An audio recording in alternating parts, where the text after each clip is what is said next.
আজ সকাল ৬টায় ফুটবলের মহারণে মুখোমুখি হয়েছিল চিরপ্রতিদ্বন্দ্বী আর্জেন্টিনা ও ব্রাজিল। উত্তেজনা ও প্রতীক্ষা আর রোমাঞ্চ ছাপিয়ে শুরু থেকেই দাপট দেখিয়েছে আলবিসেলেস্তেরা, যেন এক ঝড় বইয়ে দিল লিওনেল স্ক্যালোনির দল।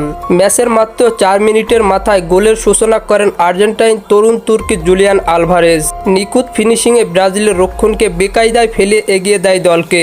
গোল হজম করেও সামলাতে পারেনি ব্রাজিল, উল্টো ১২ মিনিটের মাথায় দুর্দান্ত গোল করে ব্যবধানে দ্বিগুণ করেন এনজো ফার্নান্ডেজ। আক্রমণের পর আক্রমণে নড়বড় হয়ে পড়ে ব্রাজিলিয়ান ডিফেন্স। এরপর থামেনি আর্জেন্টিনার গোল খোদা। ৩৭ মিনিটে ম্যাক অ্যালিস্টার যোগ করেন আরেকটি গোল, যেন ব্রাজিলের রক্ষণকে সম্পূর্ণ ভেঙে চুরমার করে দেয় আর্জেন্টিনা। পুরো স্টেডিয়ামে তখন আর্জেন্টিনার উল্লাসে মুখর। প্রথমার্ধ শেষ হওয়ার আগে ৩ গোলের বিশাল লিড নেয় আর্জেন্টিনা। ব্রাজিল যেন ছিটকে পড়ে অন্ধকারে।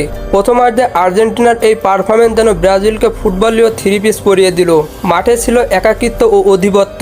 বল দখল থেকে আক্রমণ সবকিছুতেই অবিশ্বাস্য শ্রেষ্ঠত্ব দেখেছে স্ক্যালোনির শীর্ষরা। ব্রাজিলের খেলোয়াড়রা যেন ছাত্রছায়া এবং নিজেদের গুছিয়ে নেওয়ার কোনো সুযোগ পেল না।